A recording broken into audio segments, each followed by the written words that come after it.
علیکم ناظرین and welcome to a brand new episode of Kahani Pakistani. میں ہوں آپ کی ہوسٹ عائشہ گیلانی. صوفیزم کے بارے میں اگر بات ہو تو آپ کے ذہن میں فوراً کیا آتا ہے؟ ایمان، توکل، مراقبہ یا مولانا جلال الدین رومی کے صوفی درویش؟ ڈکشنری صوفیزم کا مطلب بتاتی ہے وہ لوگ جو مراقبے اور ذکر کے ذریعے خدا سے قریبی تعلق بنانے کی کوشش کرتے ہیں. آج کا شو صوفیزم کی روایات اور اس پر عمل کرنے والوں کی کہانیوں کے نام. آپ دیکھیں گے کہ پاکستان سے ہزاروں میل دور امریکی نوجوانوں کا ایک گروپ ایک پاکستانی قوال کو ٹریبیوٹ کیوں پیش کرتا ہے. ملیے صوفیزم کی ایک تاریخی روایت پر عمل کرنے والے امریکیوں سے، صوفیزم جن کی زندگیوں کا حصہ بن چکا ہے. پاکستان میں صوفیانہ روایت کا حال اور مستقبل، ایک خاص رپورٹ میں. اگرچہ صوفیانی روایات کسی ظاہری اظہار کی محتاج نہیں، لیکن سما یا قوالی صوفیانہ روایات کے بغیر کچھ بھی نہیں. حال ہی میں ایک مشہور امریکی قوال گروپ فنا فیلا نے پاکستان کے نامور قوال مرحوم امجد صابری کو خراج تحسین پیش کیا ہے. آرگنائزرز کا کہنا ہے کہ اس ایونٹ کا مقصد امجد صابری کی لیگیسی اور قوالی کی روایات کو برقرار رکھنے کے ساتھ ساتھ پاکستانی امریکن نوجوانوں کو قوالی سے روشناس کرانا ہے. نیلوفر مغل آپ کو لے کر جا رہی ہے واشنگٹن ڈی سی میں واقع جارج واشنگٹن یونیورسٹی، جہاں پر قوالی کی یہ تقریب منعقد ہوئی. Check this out.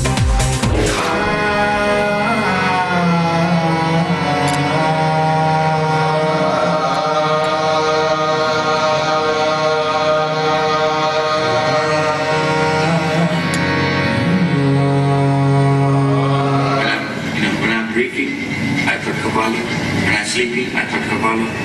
When I wake up, I thought Qawwali. Every time Qawwali, Qawwali, Qawwali. And it's really an opportunity to empower the tradition and give thanks. یہ ہمارے لیے ایک اعزاز کی بات ہے کہ آج ہم یہاں امجد صابری کو خراج پیش کر رہے ہیں.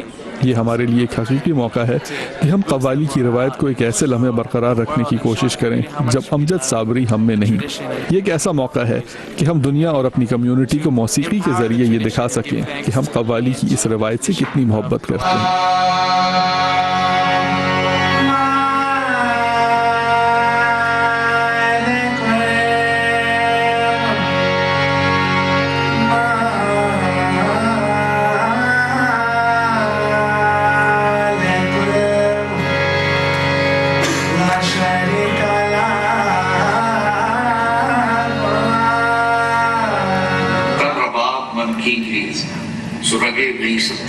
طاہر حسین فریدی قوال اپنے گروپ فنا فی اللہ کے ساتھ کئی بار پاکستان میں قوالی ماسٹر استاد امجد صابری سے ملاقات کر چکے ہیں. وہ اور امجد صابری گزشتہ کئی برسوں سے ایک دوسرے کو جانتے تھے. میں اور امجد صابری ایک دوسرے کو گزشتہ 15 سالوں سے جانتے تھے. قوالی کے بڑے اجتماعات، خاص طور پر پاک پتن میں بابا فرید گنج چکر کے عرس پر ان سے ملاقات ہوتی تھی. وہاں پر بڑے بڑے قوال آتے تھے اور ہماری اچھی میزبانی کرتے تھے. گزشتہ کچھ سالوں سے استاد امجد صابری ہمارے شوز میں بھی آتے تھے. قوالی کی دنیا میں بہت ہی کم تعداد میں خواتین طبلہ نواز کا نام سننے میں آتا ہے. آمنہ کا نام بھی ان گنی چنی خواتین میں شامل ہے جو فنا فی اللہ گروپ کا ایک اہم حصہ ہے. یہ تقریب ہمارے لیے بہت خاص ہے کیونکہ ہم اپنے پسندیدہ استاد امجد صابری کو خراج پیش کر رہے ہیں. وہ اب ہمارے ساتھ نہیں ہیں لیکن ان کی تعلیمات ہمارے ساتھ ہیں.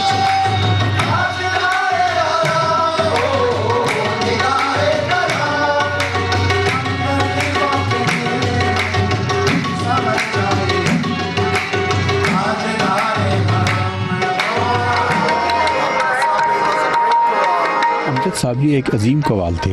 ہمیں ان کے اس دنیا سے جانے کا دکھ ہے. ہم خوش نصیب ہیں کہ ان سے کئی بار ملاقات کر چکے ہیں. یہ تقریب اس لحاظ سے ہمارے لیے بہت اہم ہے.